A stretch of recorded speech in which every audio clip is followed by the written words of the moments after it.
This week, we'll see the highly touted second summit between President Trump and North Korea's Kim Jong-un. The meeting is taking place in Vietnam, where the U.S. has long worked to ease tensions after our bitter war, which ended more than 40 years ago. One of the ways that's being accomplished is by Vietnam turning over remains of U.S. troops still missing in action. Scott Thuman went to Vietnam and saw that ongoing effort firsthand. Under a solemn, steady rain on a tarmac in Da Nang, Vietnam, a ceremony that'll make almost no news. Few will ever hear anything about it. We were the only independent American media there. But in those 3 caskets, turned over to the United States in a brief signing ceremony, are the suspected remains of 3 U.S. troops who died in the Vietnam War and have finally been found. This handover, a milestone marking 30 years of continuous U.S. missions working to bring lost Americans home from this place. I will tell you, I have been in the Navy for over 36 years. I've done all kinds of missions. This is the first mission where every single person that does this is passionate about it. You know, you can't help but feel good every time we get to have that end result of returning an American, member, service member, or civilians to their families. It is huge. Rear Admiral John Kreitz helps oversee the Defense POW MIA Accounting Agency, whose job it is to recover those missing in action. It is a worldwide effort and Herculean task. There are roughly 82,000 Americans unaccounted for since World War II. Their remains scattered across the globe in jungles, deserts, even underwater.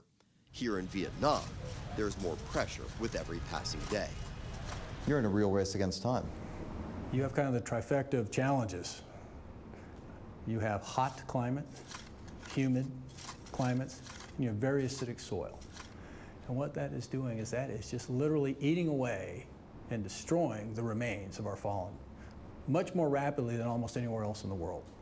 So urgent, Congress has budgeted roughly $130 million a year and set a high bar, tasking the agency to account for 200 missing Americans every year. In 2018, they met that goal for the first time. He was on his second tour. He volunteered to go back the second tour because too many of his colleagues were married and had children, and he was single and didn't. And they all decided it was better if something happened, because things were happening to a lot of people in 1966. Like Navy flyer James Mills, a backseater of an F-4 Phantom. His plane disappeared over North Vietnam in 1966. His sister, Ann Mills Griffiths, doubted she'd ever bring him home until that call came last year, a closure that thousands of other families have now experienced. My family had never expected to know anything about my brother, because you don't fly off the aircraft carrier going 600 to 700 miles an hour over enemy territory along the coastline. That's not hospitable territory for recoveries either. So we just honestly never expected it. This is what's now planned for her brother in June. The homecoming, the recognition, and honors that he's been due. It wasn't by accident. Ann and others waiting in limbo lobbied, argued, and persuaded every political leader they could to make sure being declared dead didn't mean the search was over. From the early 80s, she acted as an unofficial diplomat, helping start the dialogue with Vietnam, pushing recovery missions.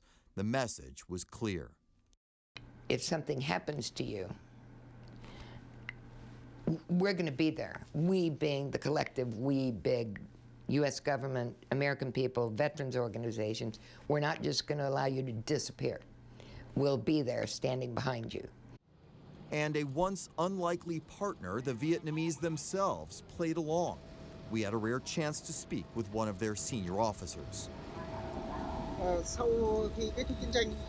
After the war, we had many barriers between the two nations because of all the losses on both sides. The barriers remained very strong until we began this cooperation. This was the first bridge that helped close the gap between the two countries. A partnership that's still growing. This ceremony will hardly be the last, since another 1,200 U.S. service members here are still considered missing. What part of that handing over of remains impacts you most? You know, when you see them go put the American flag on those transfer cases, that's the part. You know, and then knowing that they're going to get on an airplane and they're going to go home to their country. That's what gets you. Great story. You found some parallels between the situation with Vietnam and our new talks now with North Korea and the U.S.? Yeah, that's right. Just as the U.S. built relations with Vietnam by working together, finding the missing, that's also now what's taking place with this current administration and North Korea. The idea being that no matter how difficult the conversations might get about the nuclear issue, there's always a way to keep talking and keep engaging. Great story again. Thanks, Scott.